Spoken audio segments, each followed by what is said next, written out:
সূরা শূরা 13 নম্বর আয়াত, 25 নম্বর পারা হাফেজ কোরআনের 3 নম্বর পৃষ্ঠাতে আছে 13 নম্বর আয়াতে কারিমা। এখানে আপনি যাবেন, এখানে পড়বেন। আল্লাহ পাক কয়েকজন নবীর নাম বলেছেন, নূহ, ঈসা, মূসা, এরপর হচ্ছে ইব্রাহিম, এইগুলোর নাম নিয়ে আল্লাহ নবীর কথা বলেও বলেছেন, ইসমাইলের কথা বলেছেন যে তাদেরকেও আমি যে ওহী করেছিলাম একই বিষয় ছিল, সেটা হচ্ছে আমার দিন আন আকিমুদ্দিন, আমার দিনটা প্রতিষ্ঠা করার কাজে লেগে যাও। আমার দিনকে খাড়া করতে হবে, পরিপূর্ণ কোরআনের এই বিধানটা বাস্তবায়ন করতে হবে। আমার ভাইরা, আল্লাহ রাব্বুল আলামিন নবীকে যেরকম দাওয়াত দেওয়ার জন্য আদেশ করেছিলেন এবং দিন প্রতিষ্ঠার জন্য কাজ করার জন্য বলেছিলেন, এই জন্য বিশ্বনবীর বিরোধিতা করেছিল ওই জামানার ওই কাফের মুশরিকেরা। আর আজও দেখবেন কোরআনের কথা বলে যদি দাওয়াত দেন, কোরআনের পক্ষে যদি থেকে লড়াই সংগ্রামের কথা বলেন, এটা করাও লাগবে না। মুসলমানরা শুধু মুসলমান, দাড়ি টুপি এগুলো থাকা অবস্থায় যদি কারো সঙ্গে কোনো সময় নিজের দাবি নিয়ে রাস্তায় নেমে যায়, কত জাতিসংঘ থেকে কত রকম হুঁশিয়ারি আসে, জঙ্গি সংগঠন, সন্ত্রাসী সংগঠন, আমেরিকা থেকে কত রকম হুমকি ধামকি আসবে যে এরা তো সংগঠন জঙ্গি, কারণ এরা মুসলমান। এই যে গত 2-3 দিন পূর্বে আপনারা দেখেছেন চিন্ময় কৃষ্ণ দাস, এই ব্যক্তি ওই যে সনাতন ধর্ম, হিন্দু ধর্মের একজন ইস্কনের পরিচালক, ইস্কনের মূল নেতা হোতা, ওই ব্যক্তিকে ধরা হয়েছে এবং মানবতা বিরোধী দেশদ্রোহী হিসেবে তাকে লঙ্ঘনের কারণে, মানবতা লঙ্ঘন করার অপরাধে তাকে ধরা হয়েছে। এরপরে একজন আইনজীবী, মুসলিম আইনজীবীকে কুপিয়ে প্রকাশ্যে হত্যা করা হয়েছে। বলেন ঠিক কিনা?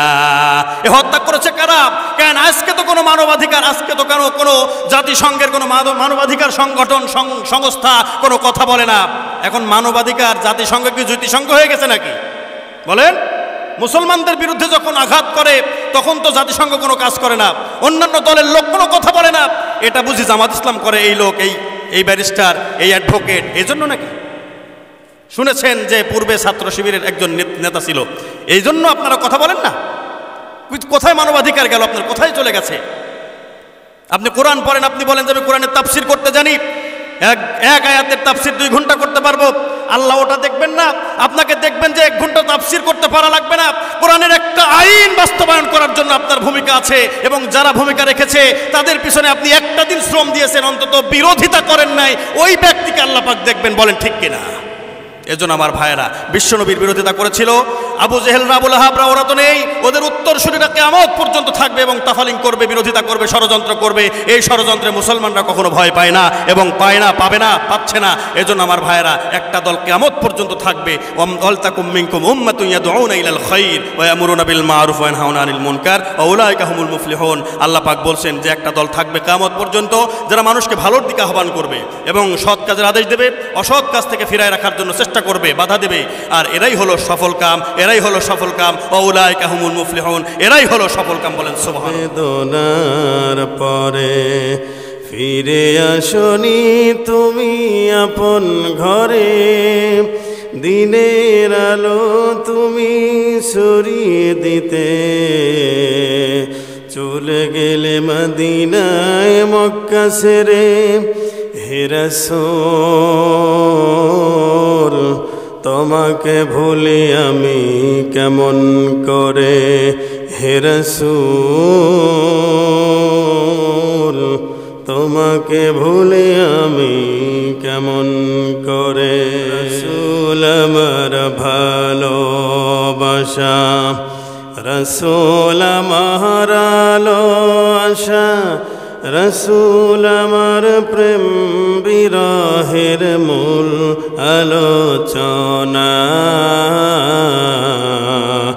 রাসূল আমার কাজে কর্মে অনুপ্রেরণা, রাসূল আমার ভালোবাসা। প্রাণপ্রিয় মুহতারাম হাজিরিন এবং পর্দার অন্তরালে থাকা আবেদা সালেহা মুমিনা এলাকাবাসী মা এবং বোনেরা, সকলকে জানাই আন্তরিক মোবারকবাদ এবং সালাম। আসসালামু আলাইকুম ওয়া রাহমাতুল্লাহি তাআলা ওয়া বারাকাতুহু। আমি আপনাদের খেদমতে, আপনাদের সামনে পবিত্র জুমার দিনে এই মেম্বারে বসে পবিত্র কোরআনুল কারীমের ভিতর থেকে একটি সূরা, সূরাতুস সাদ, সূরার নাম হচ্ছে সূরা সাদ। সূরা সদের প্রথম থেকে আমি কয়েকটি আয়াত আপনাদের সামনে তেলাওয়াত করেছি। এখান থেকে আমরা ইনশাআল্লাহ আলোচনা করব। আমরা 1 থেকে 7 নম্বর আয়াত পর্যন্ত আপনাদের সামনে তেলাওয়াত করেছি। এরই আঙ্গিকে আমরা আলোচনা করার জন্য চেষ্টা করব ইনশাআল্লাহ। আল্লাহ যতটুকু করাবেন চাইবেন ততটুকু এই সময়ের মধ্যে যতটুকু সময় আমরা পাবো ইনশাআল্লাহ চেষ্টা করব পরিপূর্ণ কোরআন এবং হাদিস অনুযায়ী ব্যাখ্যা বিশ্লেষণ সহকারে এবং প্রেক্ষাপটের আলোকে আপনাদের সামনে আমি এই কয়েকটি আয়াত থেকে এই নগণ্য ইলমবিহীন একজন ব্যক্তি হিসেবে আমি আপনাদের সামনে এখান থেকে কিছু আলোচনা করার জন্য চেষ্টা করব ইনশাআল্লাহ। এখান থেকে কিছু বিষয় জানতে পারবো, সেটা হচ্ছে ঈমান যদি না থাকে, ঈমানের পথটাকে যদি কেউ গ্রহণ করে না নেয়, রাসূলুল্লাহ সাল্লাল্লাহু আলাইহি ওয়াসাল্লামকে যদি নেতা হিসেবে কেউ মেনে না নেয়, রাসূলুল্লাহর আদর্শ যদি কেউ ধারণ এবং বাস্তবায়নের জন্য কাজ না করে, এই সকল ব্যক্তিদের পরিণাম সম্পর্কে আলোচনা করা হবে। আয়াতের মধ্যে আলোচনা করা হয়েছে যত বড় কাছের ব্যক্তি হোক না সে রাসূলুল্লাহর আপন চাচা। তো যাই হোক, আমরা সর্বপ্রথম সকলে এই কয়টি আয়াতে কারিমা আমরা তেলাওয়াত করব। যেহেতু তাফসির করার কয়েকটি বিষয় রয়েছে, বিশেষ করে 5টি। তার 1 নম্বরে হচ্ছে শুদ্ধ তেলাওয়াত, 2 নম্বরে হলো সরল অনুবাদ, যে ভাষাভাষীর মানুষ সেই ভাষায় অনুবাদ করতে হবে কোরআনে কারিম থেকে তাফসির করার পূর্ণতা লাভ করতে গেলে। এরপরে হচ্ছে আয়াত নাজিলের, ওই সূরা বা আয়াতগুলো নাজিলের প্রেক্ষাপট, মানে শানে নুজুল, কোন আঙ্গিকে কোন প্রেক্ষাপটে কিসের উদ্দেশ্যে এই সূরা বা এই আয়াতগুলো নাজিল হয়েছে। এরপরে হচ্ছে বাস্তবভিত্তিক ব্যাখ্যা। তারপরে 5 নম্বর হচ্ছে এই আলোচনার মধ্য থেকে যে শিক্ষা অর্জন করা হয় সেই শিক্ষাগুলো। এই 5টি বিষয় আলোচনা করলে পরিপূর্ণরূপে বোধগম্য হওয়া সম্ভব। বলি সুবহানাল্লাহ। আমার ভাইয়েরা, আমরা সকলে মিলে একবার তেলাওয়াত করে সবাই বলুন, আউযু বিল্লাহি মিনাশ শাইতানির রাজীম, বিসমিল্লাহির রহমানির রহিম,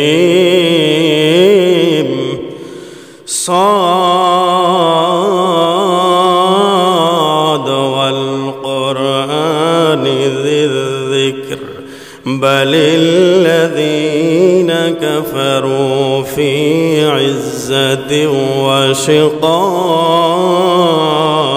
وشقاق كم أهلكنا من قبلهم من قرن فنادوا ولا تحين مناص وعجبوا أن جاءهم منذر منهم وقال الكافرون هذا ساحر كذاب أجعل الآلهة إلها واحدا إن هذا لشيء عجاب وانطلق الملأ منهم أن امشوا واصبروا على آلهتكم إن هذا لشيء يراد ما سمعنا بهذا في الملة الآخرة إن هذا إلا اختلاق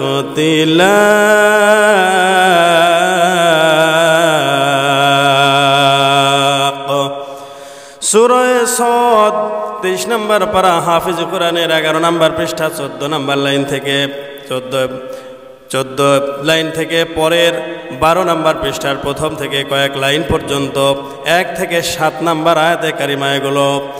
মহান আল্লাহ এখানে ডাক দিয়ে বলেন, সদ সদ এটা হচ্ছে হরফে মুকাত্তাত বলা হয়, এর কোনো অর্থ কোনো মানুষে জানে না, একমাত্র আল্লাহু আ'লামু বিমুরাদিহি। বিভিন্ন সূরার শুরুতে, প্রায় 29টি সূরার শুরুতে এইরকম বিচ্ছিন্ন এই অক্ষরগুলো দেওয়া হয়েছে।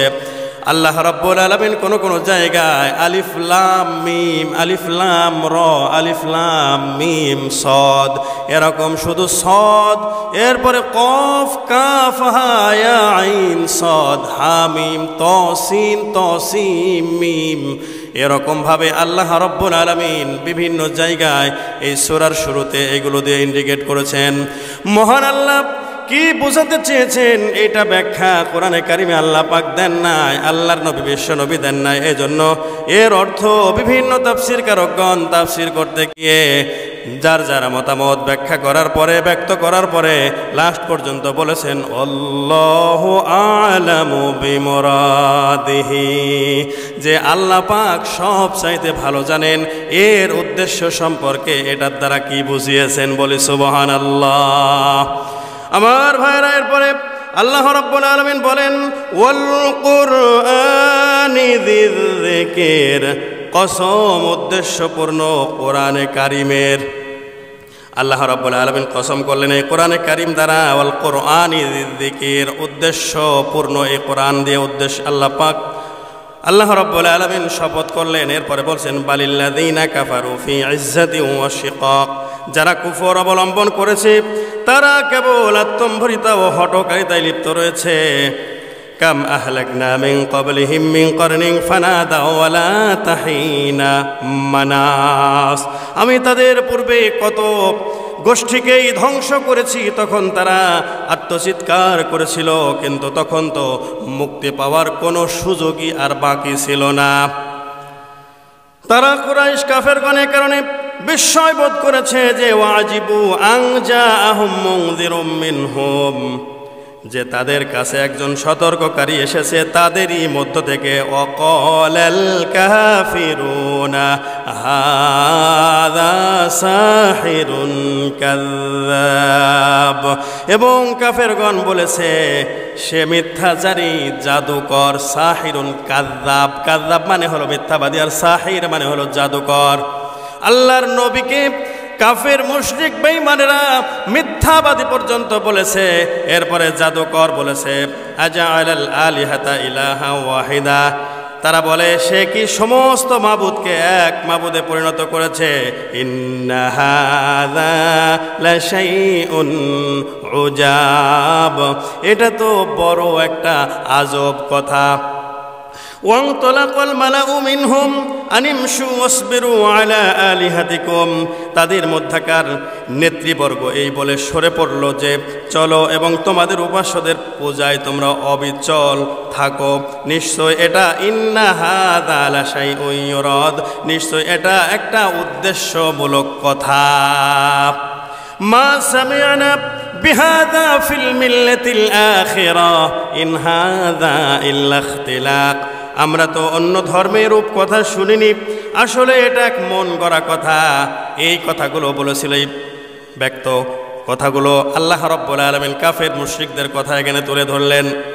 এবার আমার ভাইয়েরা, আমরা এই আয়াত 7টি আয়াতে কারিমা সম্পর্কে আমরা একটু এর সরল অনুবাদ আমাদের মাতৃভাষায় আমরা শুনে নিলাম। এরপরে আমরা দেখে আসব যে এই আয়াতে কারিমা এগুলো কোন সময় কি উদ্দেশ্যে নাজিল করা হয়েছিল, কি উদ্দেশ্য নিয়ে, শানে নুজুলটা কি, প্রেক্ষাপটটা কী ছিল, কোন ঘটনার পরিপ্রেক্ষিতে নাজিল হয়েছে। আমার ভাইরা, আপনারা জানেন এই কোরআনে কারীম অবতীর্ণ হয়েছে বিশ্বনবী, বিশ্ব নেতা সাইয়্যিদুল কাওনাইন সাইয়্যিদানা হযরত মুহাম্মদুর রাসূলুল্লাহ সাল্লাল্লাহু আলাইহি ওয়াসাল্লামের প্রতি বিশেষ কিছু ঘটনার পরিপ্রেক্ষিতে আল্লাহ রাব্বুল আলামিন কোনো সময় বেশি, কোনো সময় কম, এরকমভাবে ছোট ছোট সূরা পরিপূর্ণ অথবা বড় সূরার কিছু আয়াত আল্লাহ পাক নাজিল করেছেন প্রয়োজন অনুবাদে। যখন যেটার প্রয়োজন হয়েছে তখন নাজিল করেছেন। এই জন্য বিশ্বনবী সাল্লাল্লাহু আলাইহি ওয়াসাল্লাম এই দুনিয়ার বুকে 1 থেকে 40 বছর পর্যন্ত, জন্মের পরের থেকে বহু অলৌকিক ঘটনা কিন্তু জন্মের আগে এবং জন্মের সময় ঘটেছে। বিশ্বনবী 40 বছর পর্যন্ত ওই নিজেদের গোত্রের লোকজনদের সাথে মাতৃভূমি মক্কা নগরীতে বসবাস করেছিলেন বিশ্বনবী সাল্লাল্লাহু আলাইহি সাল্লাম। এই 40 বছরের মধ্যে একবার তিনি চেয়েছিলেন ওই জামানার ওই সময়কার কাফের লিডাররা, কাফের মুশরিকরা, যাদের মধ্যে কোনো প্রকার ঈমানী চেতনা, আল্লাহ ভীতি, আল্লাহর হুকুমত এগুলো তাদের মধ্যে ছিল না, তারা কেবল মারামারি, হানাহানি, কাটাকাটি, এরপরে ছিনতাই, রাহাজানি করা, এরপরে লুটতরাজ করা, এরপরে হচ্ছে দ্বন্দ্ব ফ্যাসাদ, যে দুর্বল দুর্বল প্রকৃতির মানুষের উপর সবলেরা অত্যাচার করা, এমনকি একজন সন্তান যখন ভূমিষ্ঠ হবে সেই সন্তানটা যদি কন্যা হয়ে থাকে তাহলে তাকে আগে থেকেই গর্ত খনন করে রেখে দিত, যদি মেয়ে হয়ে থাকে সঙ্গে সঙ্গে তাকে ওই গর্তের মধ্যে দিয়ে জীবিত তাকে হত্যা করা হতো, পুঁতে ফেলা হতো। বলেন নাউজুবিল্লাহ। এই যে এই সকল কিছু, এরপরে মদ, জুয়া, বিভিন্ন রকম নেশা ভান, এরপরে ব্যভিচার, জিনা, কোনো নারীদের ওই জামানায় দাম তো ছিল না, নারীরা ভোগ্য সামগ্রীতে পরিণত ছিল। ওই জামানায় নারীদের কোনো মর্যাদাই দেওয়া হতো না, তাদেরকে শুধুমাত্র উপভোগের সামগ্রী হিসেবে ব্যবহার করা হতো। বলেন নাউজুবিল্লাহ। বিশ্বনবী এগুলো দেখলেন, দেখতে থাকলেন, কিন্তু চোখের সামনে এই রকম অনৈতিক কার্যকলাপগুলো, গান বাজনা, যেগুলো মানুষের ক্ষতি করে তাছাড়া কোনো উপকার করে না, এমন পরিবেশ পরিস্থিতি ছিল। বিশ্বনবী চেয়েছিলেন যে এই সমাজের সমস্ত অপকর্মগুলো দূর করে দিতে হবে। এই জন্য তিনি 313 জন ব্যক্তিবর্গকে নিয়ে তিনি হিলফুল ফুজুল নামক একটা শান্তি সংগঠন নামে একটু সংগঠন তৈরি করলেন, হিলফুল ফুজুল গঠন করলেন। তিনি চাইলেন, উদ্দেশ্য ছিল ভালো, সমাজের মধ্যে যাতে করে কেউ কারো উপর চড়াও হয়ে কারো উপর অবিচার করতে না পারে। যতগুলো উদ্দেশ্য ছিল সব উদ্দেশ্য ভালো, কিন্তু ততদিনে কোরআনে কারিম নাজিল হয়েছিল না। বিশ্বনবী তিনি একজন নবী হবেন, আল্লাহ পাক তাকে নবুয়ত দান করবেন, এটা তো আল্লাহ পাক জানতেন নাকি জানতেন না? বলেন। কিন্তু বিশ্বনবী চেষ্টা করলেন, সাধনা করলেন, একটা সংগঠন তৈরি করলেন। এই তৈরি করার পরেও তিনি এই সমাজের সমস্ত অপকর্মগুলো, কলুষযুক্ত এই সমাজটাকে তিনি ক্লিন অ্যান্ড ক্লিয়ার করতে পারলেন না, অপকর্মগুলো দূর করতে পারলেন না। তিনি ব্যর্থ হয়ে গেলেন বলা চলে, কারণ ওই সমাজ থেকে এগুলো দূর করতে তিনি পারলেন না। এরপরে যখন 40 বছর হয়ে গেল, আল্লাহ রাব্বুল আলামিন পবিত্র কোরআনে কারীম তখন নাজিল করে দিলেন। এক এক করে যখন আল্লাহ পাকের তরফ থেকে ওহীর বাণী আল্লাহর নবীর কাছে আসতে লাগলো, বিশ্বনবীকে দাওয়াত দেওয়ার জন্য আল্লাহ পাক নির্দেশ দিলেন। বিশ্বনবী দাওয়াতি কর্মকাণ্ড চালাইতে লাগলেন গোপনের পরে প্রকাশ্যে যখন এই দাওয়াত দেওয়ার জন্য আল্লাহ পাক বিধান নাজিল করলেন। এক এক করে এইভাবে যখন আল্লাহর নবী তার দায়িত্ব পরিপূর্ণরূপে পালন করতে লাগলেন, এই সময় কাফের মুশরিকেরা তাদের বিরুদ্ধে গেল। কাফের মুশরিকরা বিশ্বনবীর বিরুদ্ধে চলে গেল, কারণ বিশ্বনবীর দাওয়াত তো ছিল তারা যে শত শত দেবদেবীর পূজা করত, এই দেবদেবীর পূজা আর করা যাবে না, মূর্তি বানিয়ে তাদেরকে ভোগ দেওয়া যাবে না, আল্লাহর সঙ্গে কাউকে অংশীদার সাব্যস্ত করা যাবে না, শিরকিয়াতে লিপ্ত, জাহিলিয়াতের মধ্যে লিপ্ত। এই জাহিলিয়াতের মধ্যে লিপ্ত থাকার কারণে তাদের কাছে সমস্ত কোরআনের বিষয়গুলো তাদের কাছে একটা ওই যে উদ্দেশ্যপূর্ণ কথা তারা বলেছে এমন লাগতে লাগলো। বিশ্বনবী সাল্লাল্লাহু আলাইহি সাল্লাম তার প্রথম স্ত্রী হযরত খাদিজাতুল কুবরা রাদিয়াল্লাহু তাআলা আনহা, তিনি একজন সম্ভ্রান্ত এবং তার অনেক সম্পদ, তিনি সম্পদশালী একজন নারী ছিলেন। ওনাকে যখন বিয়ে করলেন, বিয়ে করার পরের থেকে বিশ্বনবী যখন নবুয়ত পেলেন, নবুয়ত প্রাপ্তির পরের থেকে শুরু করে বিশ্বনবীকে বিয়ে করার পরের থেকে তার সমগ্র সম্পত্তি বিশ্বনবীকে দিয়ে ব্যবহার করার জন্য বললেন, অনুমতি দিয়ে দিলেন, সমস্ত সম্পদ আপনার ইচ্ছা মতো ব্যবহার করেন। বিশ্বনবী এই সম্পদ দিয়ে দ্বীনের জন্য, দ্বীনের খাতিরে কাজ করতে লাগলেন। বাহিরে গিয়ে এই যে কাফেরদের কাছে যখন দাওয়াত নিয়ে যেত, কাফের মুশরিকেরা বিশ্বনবীর উপরে চড়াও হয়ে যেত, কখনো বিশ্বনবীকে গালমন্দ করত, কখনো ওই যে মিথ্যাবাদী বলতো। বিশ্বনবী জীবনে কোনো দিন মিথ্যা কথা বলে নাই। বলেন সুবহানাল্লাহ। এর সাক্ষী কারা? এর সাক্ষী হচ্ছে ওই কাফিরেরাই, কারণ তারা বিশ্বনবীকে আস-সাদিক নামে উপাধি দিয়েছিল। বিশ্বনবীকে আল আমিন নামকরণ করেছিল। পরম বিশ্বাসী, পরম আমানতদার এবং সত্যবাদী একনিষ্ঠ একজন ব্যক্তি ছিলেন মুহাম্মাদুর রাসূলুল্লাহ সাল্লাল্লাহু আলাইহি ওয়াসাল্লাম। সেই বিশ্বনবী সাল্লাল্লাহু আলাইহি ওয়াসাল্লামকে ওরাই নামকরণ করলো এবং কোরআনের বাণী যখন পৌঁছাইতে লাগলেন তারাই সর্বপ্রথম বললেন সাহিরুন কাযযাব। এ তো দেখছি একজন স্পষ্ট জাদুকর আর মিথ্যাবাদী। বলেন নাউজুবিল্লাহ। বিশ্বনবীকে ঘরের মধ্য থেকে যে কাফিরদের কাছ থেকে যখন বিশ্বনবী বাড়িতে আসতেন, আসার পরে বিশ্বনবীর মন মানসিকতা খারাপ হয়ে যেত, কেননা বাহিরে কাফের মুশরিকদের কাছে দাওয়াত দিত। ওই জামানায় ওই সময়কার নেতৃবর্গ যারা ছিল, আবু জেহেল ছিল ওই জামানার একদম ক্ষমতাসীন ব্যক্তি, চেয়ারের অধিপতি, শাসন ক্ষমতার প্রধানমন্ত্রী ছিল হচ্ছে আবু জেহেল। আবু লাহাব ছিল ধর্মমন্ত্রী। এভাবে এখন যেমন মন্ত্রী পরিষদ আছে, এই সময় যখন একজন সর্বোচ্চ ক্ষমতার মালিক দেশ চালানোর ক্ষেত্রে শাসন ক্ষমতার সর্বঊর্ধ্বে যে আছে, ওই সময়ও ছিল, প্রতিটি জামানায় ছিল। ফেরাউনের সময় ছিল। এরপরে ওই সময় বিশ্বনবী আসার আগে এই মুসলিম জাতির পিতা হযরত ইব্রাহিম খলিলুল্লাহ আলাইহিস সালাতু ওয়াস সালামের জামানায় নমরুদ নামক একজন ক্ষমতাসীন ব্যক্তি ছিল। তার এত পাওয়ার, এত ক্ষমতা, যাকে খুশি তাকে আটক করত, যাকে খুশি তাকে মেরে দিত, যাকে খুশি তাকে ছেড়ে দিত, ওটা তার ইচ্ছা মতো। আমার ভাইরা, সব সময় কিন্তু এমন মানুষ ছিল, লিডার প্রকৃতির মানুষ ছিল। ওই জামানায় বিশ্বনবী সাল্লাল্লাহু আলাইহি ওয়াসাল্লাম তাদের কাছেও দাওয়াত পৌঁছাইছেন। বলেন সুবহানাল্লাহ। আল্লাহ পাক যেমন এই কোরআনের বাণী একজন সাধারণ মুসলমানের জন্য মানাজ, এটা আল্লাহ রাব্বুল আলামিন ফরজ বা বাধ্যতামূলক করে দিয়েছেন, সমস্ত ব্যক্তিদের জন্য আল্লাহ পাক বাধ্যতামূলক করেছেন। এখন সে যদি মুসলিম বলে দাবি করে, তাহলে তাকে কোরআনের বাণী মেনে নিতে হবে, কোরআনের নেতৃত্ব মেনে নিতে হবে, বিশ্বনবীকে একজন আদর্শ নেতা হিসেবে মেনে নিতে হবে। বিশ্বনবীর মধ্যে সমগ্র মানব জাতির জন্য কিয়ামত পর্যন্ত আনেওয়ালা সমগ্র মানুষের জন্য আদর্শ হিসেবে উত্তম আদর্শ বলে আল্লাহ পাক ঘোষণা দিয়ে দিয়েছেন। এই বাণীগুলো যখন প্রচার করতে লাগলেন, এতে করে ওই নেতৃস্থানীয় ব্যক্তিবর্গদের গায়ে আঘাত লেগে গেল। নানা রকমভাবে চেষ্টা করেছে। কোনো সময় বলেছে, হে মুহাম্মদ, তুমি কিছুদিন আমাদের ধর্ম পালন করো আর আমরাও তোমাদের কিছুদিন ধর্ম পালন করব।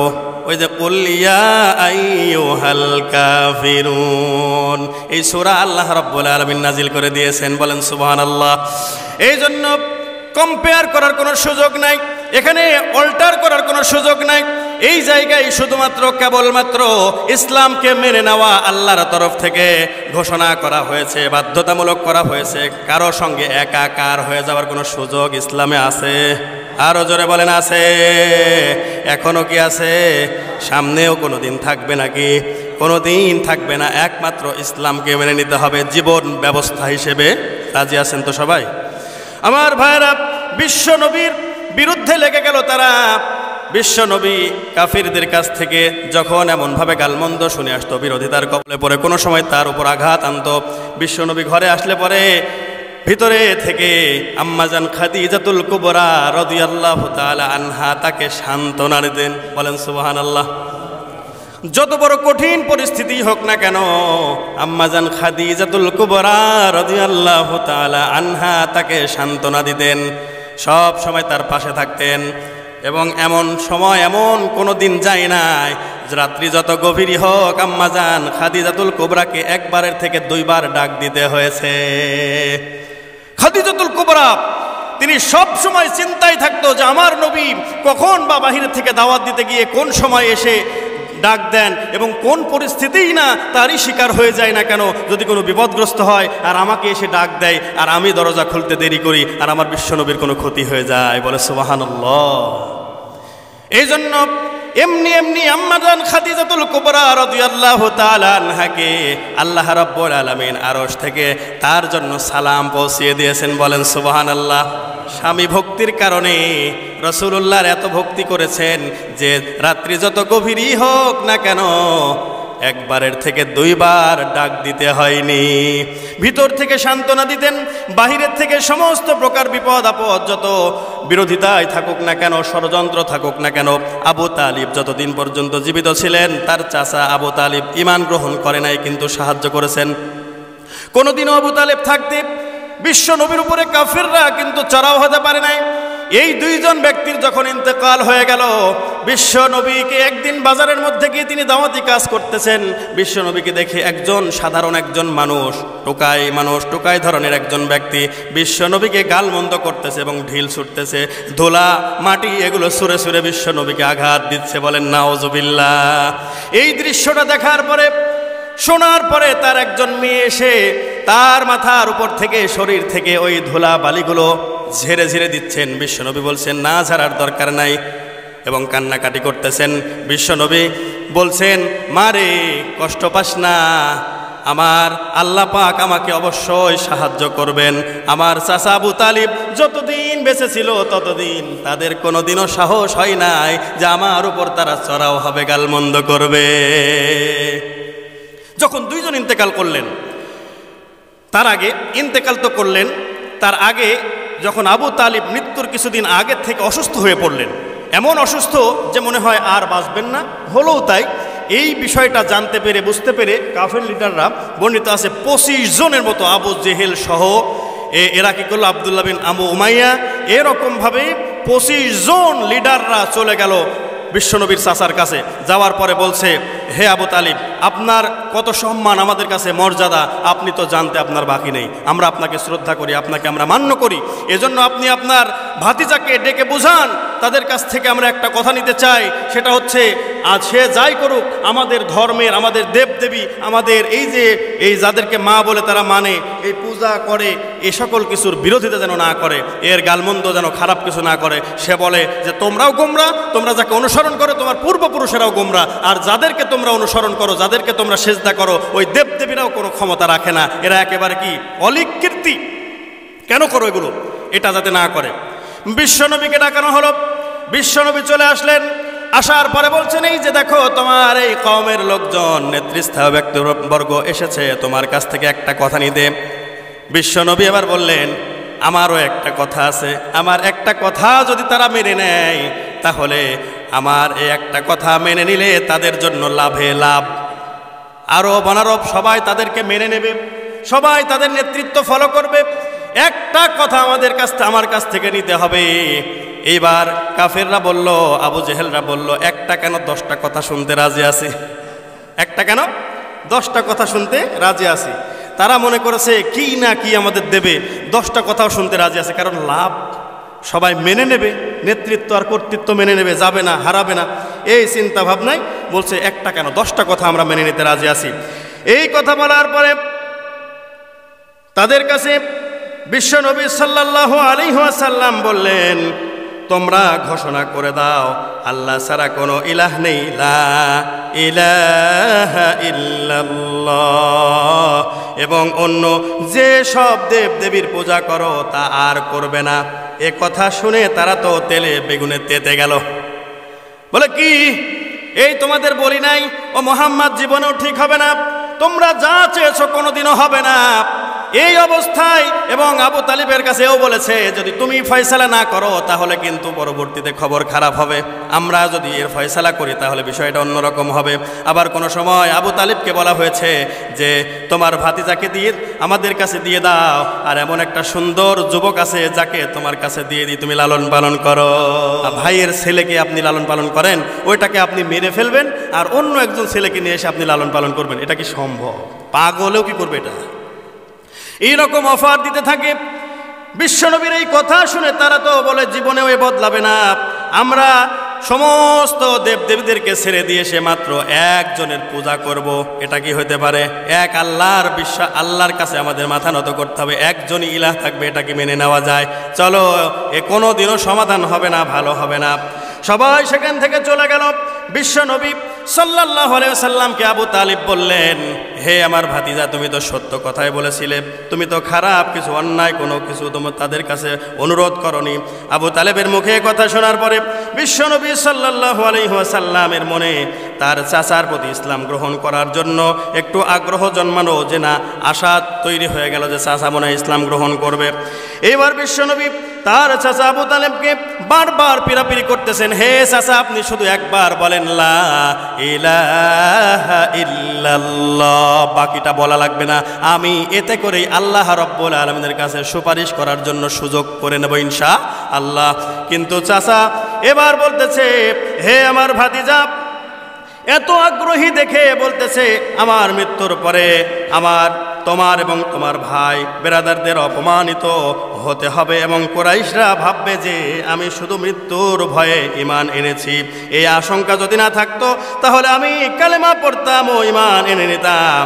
আমি শুধু তোমাকে খুশি করার জন্যই ওই কথাটা বলেছিলাম। এরপরে আবু তালেবের একেবারে শেষ সময় চলে আসলো, অন্তিম মুহূর্তে মুখ দিয়ে কেমন যেন বিড়বিড় করতেছে।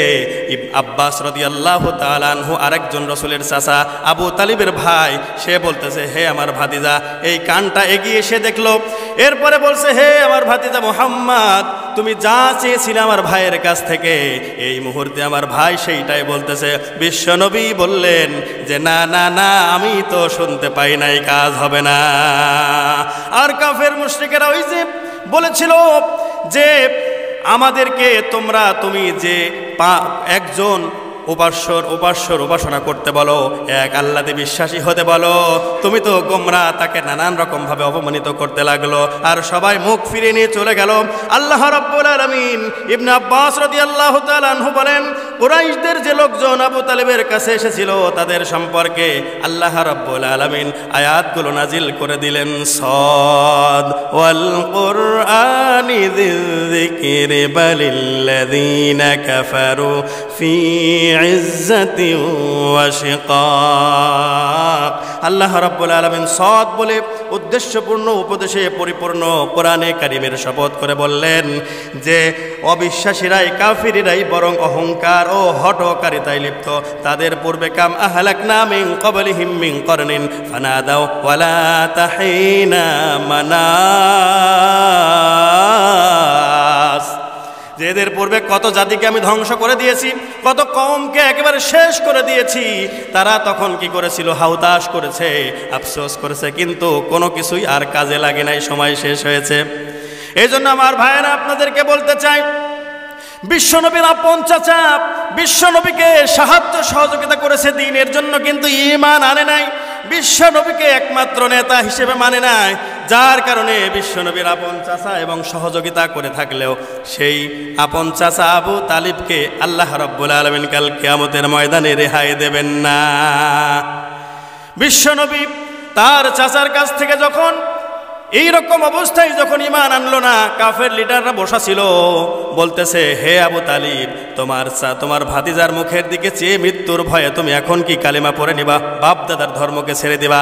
ওই সময় আবু তালেব বলেছিল, না না না, অস্বীকার করে বসলো, কালিমা পড়ব না, আমি আমার বাপ দাদার ধর্মের উপরেই টিকে থাকবো, এই অবস্থায় আমি মারা যাব। বলেন নাউজুবিল্লাহ। আজ অনেক মানুষ আছে যাদেরকে আপনি কোরআন দিয়ে বুঝাবেন, কোরআন দিয়ে বোঝানোর পরে বলবে যে আমরা যাই করি নামাজ তো ঠিকই পড়ি, নামাজ পড়েই জান্নাতে যাবে, এরকম চিন্তা ভাবনা আছে না নাই? কিন্তু আল্লাহর রাসূলের আদর্শ ছাড়া, আল্লাহর রাসূলের দেখানো পন্থা ছাড়া, আল্লাহর রাসূলের দেখানো নিয়ম ছাড়া কেউ যদি নামাজ পড়ে সেই নামাজ হবে। আর নামাজ থেকে আপনি কি শিক্ষা নিলেন? নামাজ এসে জামাতে হাজির হয়ে গেলেন, এই জামাতের মধ্যে কতগুলো মানুষ থাকে, অনেকগুলো শিক্ষা আছে। তার মধ্যে একটা শিক্ষা এও আছে যে মুসলমানরা কখনো ইসলাম বাদ দিয়ে, কোরআনের আইন বাদ দিয়ে অন্য কোনো কিছু করবে না। সমবেতভাবে, সংঘবদ্ধভাবে আল্লাহর একটা হুকুম যেমন নামাজ, এই নামাজটা পড়তে হয় জামাতবদ্ধভাবে, এটা ওয়াজিব। যদি জামাত ছাড়া নামাজ পড়ে নামাজ হবে না, ইচ্ছাকৃতভাবে যদি করে নামাজ হবে না। এবং জামাতে নামাজ পড়লে 27 গুণ সওয়াব বেশি। একজন বুজুর্গ, উনি এক ওয়াক্ত নামাজ শুধু কি হয়েছিল, জামাত ছুটে গিয়েছিল, কত মানুষের নামাজ হয় না ও হিসাবই নাই, আর এক ওয়াক্ত জামাত ছুটে গেছে আর 27 বার তিনি নামাজ পড়েছেন। আর উনি বলছেন, আমি স্বপ্নের মধ্যে দেখতে পেলাম যে আমি ঘোড়সওয়ারিদের সঙ্গে 27 জন ঘোড়সওয়ারিদের সঙ্গে আমি চলতেছি দৌড়ে দৌড়ে, কিন্তু আমাকে ওভারটেক করে তারা চলে গেল, আর আমাকে বলল কোশ্চিন কালেও তুমি আমাদের সঙ্গে জয়ী হতে পারবে না। তার মানে 27 বার কেন, 2700 বার যদি পড়ে তাও ওই এক জামাতের সাথে নামাজ পড়ার মতো হবে না। আর ইচ্ছাকৃতভাবে তো দূরের কথা, নামাজই পড়ে না, তো জামাতের কি গুরুত্ব? তো নামাজ জামাতে পড়া হয়, এখান থেকে শিক্ষা হলো মুসলমানরা আল্লাহর এক হুকুম পালন করতে যদি মসজিদে আসা লাগে, ফজরের সময় কঠিন মুহূর্তে, এই যে শীতের সময়, এই পানি ঠেকানো কত কষ্টের। মাঝে মাঝে মনে হয় এই কষ্ট আর করা যায় না, যদি ঘুম থেকে উঠে সরাসরি নামাজ পড়া যেত, ওযু না করা লাগতো। এরকম অবস্থা হয় যে কঠিন কনকনে শীত। আমার ভাইরা, এই শীতের মধ্যে কষ্ট করে আপনি নামাজ পড়তে আসেন, কিন্তু আপনাকে আল্লাহ রাব্বুল আলামিন বলছেন এই যে জামাতে নামাজ পড়লা আমার হুকুম, তেমনিভাবে আকিমুস সালাত যেমনভাবে ফরজ করেছি, তেমনিভাবে আনাকিমুদ্দিন ওয়ালা তাতাফাররাকু ফি, তোমরা আল্লাহর জমিনে আমার জমিনে দিন প্রতিষ্ঠা করো, তেমনই ফরজ আমি ঘোষণা করে দিয়েছি। বলেন সুবহানাল্লাহ। এটা কি আপনাদের অস্বীকার করার কোনো মনোভাব আছে নাকি, যে আল্লাহর দিন কায়েম করার জন্য আল্লাহ পাক ঘোষণা করেন নাই? সূরা শূরা 13 নম্বর আয়াত, 25 নম্বর পারা হাফেজ কোরআনের 3 নম্বর পৃষ্ঠাতে আছে 13 নম্বর আয়াত কারিমা। এখানে আপনি যাবেন, এখানে পড়বেন। আল্লাহ পাক কয়েকজন নবীর নাম বলেছেন, নূহ, ঈসা, মূসা, এরপর হচ্ছে ইব্রাহিম, এইগুলোর নাম নিয়ে আল্লাহ নবীর কথা বলেও বলেছেন, ইসমাইলের কথা বলেছেন যে তাদেরকেও আমি যে ওহী করেছিলাম একই বিষয় ছিল, সেটা হচ্ছে আমার দিন, আনাকিমুদ্দিন, আমার দিনটা প্রতিষ্ঠা করার কাজে লেগে যাও। আমার দিনকে খাড়া করতে হবে, পরিপূর্ণ কোরআনের এই বিধানটা বাস্তবায়ন করতে হবে। আমার ভাইরা, আল্লাহ রাব্বুল আলামিন নবীকে যেরকম দাওয়াত দেওয়ার জন্য আদেশ করেছিলেন এবং দিন প্রতিষ্ঠার জন্য কাজ করার জন্য বলেছিলেন, এই জন্য বিশ্বনবীর বিরোধিতা করেছিল ওই জামানার ওই কাফের মুশরিকেরা। আর আজও দেখবেন কোরআনের কথা বলে যদি দাওয়াত দেন, কোরআনের পক্ষে যদি থেকে লড়াই সংগ্রামের কথা বলেন, এটা করাও লাগবে না। মুসলমানরা শুধু মুসলমান, দাড়ি টুপি এগুলো থাকা অবস্থায় যদি কারো সঙ্গে কোনো সময় নিজের দাবি নিয়ে রাস্তায় নেমে যায়, কত জাতিসংঘ থেকে কত রকম হুঁশিয়ারি আসে, জঙ্গি সংগঠন, সন্ত্রাসী সংগঠন, আমেরিকা থেকে কত রকম হুমকি ধামকি আসবে যে এরা তো সংগঠন জঙ্গি, কারণ এরা মুসলমান। এই যে গত 2-3 দিন পূর্বে আপনারা দেখেছেন চিন্ময় কৃষ্ণ দাস, এই ব্যক্তি ওই যে সনাতন ধর্ম, হিন্দু ধর্মের একজন ইস্কনের পরিচালক, ইস্কনের মূল নেতা হোতা, ওই ব্যক্তিকে ধরা হয়েছে এবং মানবতা বিরোধী, দেশদ্রোহী হিসেবে তাকে লঙ্ঘনের কারণে, মানবতা লঙ্ঘন করার অপরাধে তাকে ধরা হয়েছে। এরপরে একজন আইনজীবী, মুসলিম আইনজীবীকে কুপিয়ে প্রকাশ্যে হত্যা করা হয়েছে। বলেন ঠিক কিনা? এ হত্যা করেছে কারা? কেন আজকে তো কোনো মানবাধিকার, আজকে তো কোনো জাতিসংঘের কোনো মানবাধিকার সংগঠন সংস্থা কোনো কথা বলে না। এখন মানবাধিকার জাতিসংঘ কি জাতিসংঘ হয়ে গেছে নাকি? বলেন। মুসলমানদের বিরুদ্ধে যখন আঘাত করে তখন তো জাতিসংঘ কোনো কাজ করে না, অন্যান্য দলের লোক কোনো কথা বলে না। এটা বুঝি জামাত ইসলাম করে, এই লোক, এই ব্যারিস্টার, এই অ্যাডভোকেট, এই জন্য নাকি? শুনেছেন যে পূর্বে ছাত্র শিবিরের একজন নেতা ছিল, এই জন্য আপনারা কথা বলেন না? কোথায় মানবাধিকার গেল আপনার? কোথায় চলে গেছে? আপনি কোরআন পড়েন, আপনি বলেন যে আমি কোরআনের তাফসির করতে জানি, এক আয়াতের তাফসির 2 ঘন্টা করতে পারবো। আল্লাহ ওটা দেখবেন না, আপনাকে দেখবেন যে 1 ঘন্টা তাফসির করতে পারা লাগবে না। কোরআনের একটা আইন বাস্তবায়ন করার জন্য আপনার ভূমিকা আছে, এবং যারা ভূমিকা রেখেছে তাদের পিছনে আপনি একটা দিন শ্রম দিয়েছেন, অন্তত বিরোধিতা করেন নাই, ওই ব্যক্তিকে আল্লাহ পাক দেখবেন। বলেন ঠিক কিনা? এজন্য আমার ভাইয়েরা, বিশ্বনবীর বিরোধিতা করেছিল আবু জেহেলরা, আবু লাহাবরা, ওরা তো নেই, ওদের উত্তরসূরিরা কিয়ামত পর্যন্ত থাকবে এবং তাফালিং করবে, বিরোধিতা করবে, ষড়যন্ত্র করবে। এই ষড়যন্ত্রে মুসলমানরা কখনো ভয় পায় না এবং পায় না, পাবে না, পাচ্ছে না। এজন্য আমার ভাইয়েরা, একটা দল কিয়ামত পর্যন্ত থাকবে, ওয়ালতাকুম মিনকুম উম্মাতুন ইয়াদউনা ইলাল খায়র ওয়া ইয়ামুরুনা বিল মারুফ ওয়া ইয়ানহাউনা আনিল মুনকার ওয়া উলাইকা হুমুল মুফলিহুন। আল্লাহ পাক বলছেন যে একটা দল থাকবে কিয়ামত পর্যন্ত, যারা মানুষকে ভালোর দিকে আহ্বান করবে এবং সৎ কাজের আদেশ দেবে, অসৎ কাজ থেকে ফিরায় রাখার জন্য চেষ্টা করবে, বাধা দেবে। আর এরাই হলো সফল কাম, এরাই হলো সফল কাম। ওয়াউলাইকা হুমুল মুফলিহুন, এরাই হলো সফল কাম। বলেন সুবহানাল্লাহ। আমরা সফল কাম হতে চাই ভাই। আমাদের দাওয়াত, আমরা কোরআন থেকে কথা বলবো এবং কোরআন যারা বাস্তবায়ন করতে চায় তাদের পক্ষে আমরা থাকবো ইনশাআল্লাহ। দল মত নির্বিশেষে সকলেই কোরআনের ছায়াতলে আসতে হবে, এটা আপনাদের কাছে আমার আহ্বান এবং কোরআনের বাণী অনুযায়ী আপনাদের কাছে এই দাওয়াত আমি দিয়ে গেলাম। এজন্য আসুন আমরা সকলে কোরআন মেনে নিই, আল্লাহর হুকুম প্রতিষ্ঠা করার জন্য, এবং আল্লাহর হুকুম নামাজ থেকে শুরু করে নিয়ে আমার ব্যক্তি, পরিবার এবং সমাজ, রাষ্ট্র, সমস্ত জায়গায় আমাদের ভূমিকা থাকবে। কোরআন যাতে সমস্ত জায়গায় মাথার উপরে থাকে। বলেন সুবহানাল্লাহ। আল্লাহ পাক কবুল করেন, বলুন আমিন। ওয়া আখিরু দাওয়ানা আলহামদুলিল্লাহি রাব্বিল আলামিন।